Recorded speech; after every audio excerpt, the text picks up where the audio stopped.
So here are the findings from Garnet Hill. I'm going to start over here to kind of show an example. These ones have not been broken open yet, but when we were out there, we noticed that these ones seem to be the most promising just because of the bumps on the outside. And if you can, bring the spray bottle, because when they're wet, you can see the garnet. And these two right here, one, they're thicker, so you know that you're gonna have a good size one. The smaller thin ones didn't seem to have any.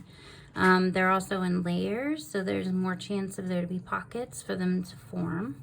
All right, so we found these ones on the way up to Garnet Hill.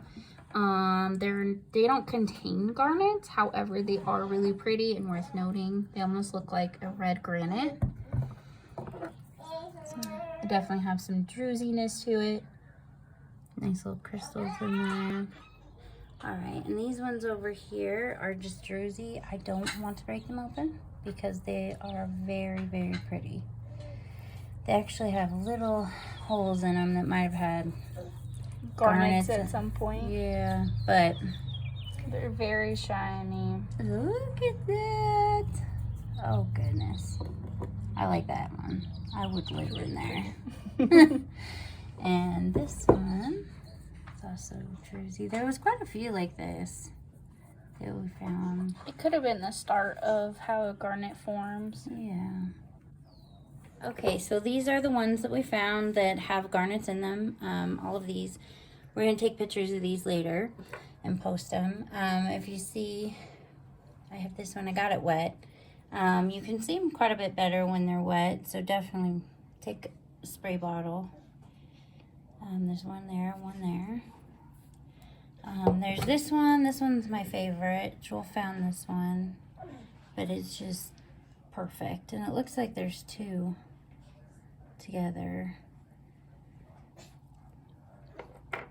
This one I found, and it didn't seem very promising at first until I got it wet.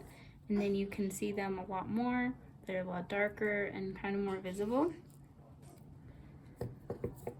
And this one actually has the druzy in it, but you can see the garnet in there.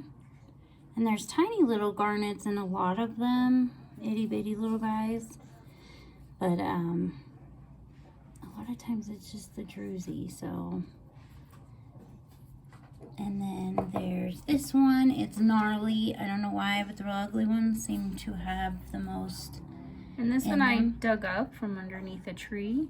It was actually quite a bit bigger, and I broke it up into pieces. That is Orion. He's trying to talk. Anybody that knows us knows little Orion's a rock There hounder. are some garnets that I found from breaking the rocks into pieces. I looked through the tailings of what I broke off the rocks, and I found them, which is a good thing because they would have gotten left behind.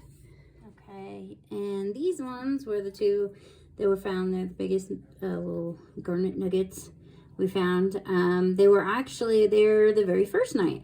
And the next day we found the other ones. It was kind of surprising. I think it was a little misleading, the information that they do give out, because these are basically the only two, and pictures that I've seen are handfuls. So one friend suggested maybe dry mining or dry panning, where you go to the bottom and you take all the rocks and put it into a pan, kind of like gold mining, but with no water. Kind of sift through it as well. Yeah, and I would definitely make sure you have many hours to sit and sift through or look through, because it's a very large area.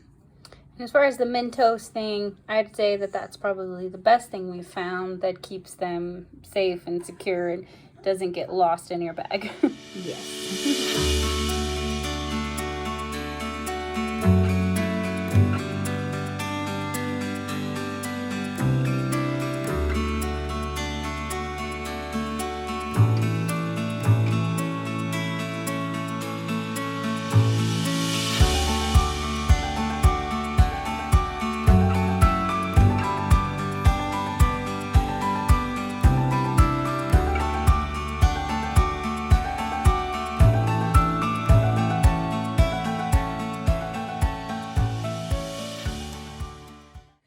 right, and these ones I found on the way home outside of Austin.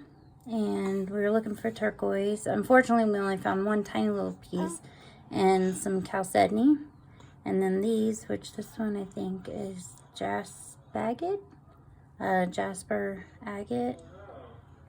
Okay, and this piece had the same type of quartz or crystal through it. And when I looked it up, it looked like it was possibly common opal, but there's some pretty big chunks out there. It's really pretty. So definitely worth stopping and getting out and walking around on the way home, or if you're in Austin or Tonopah. So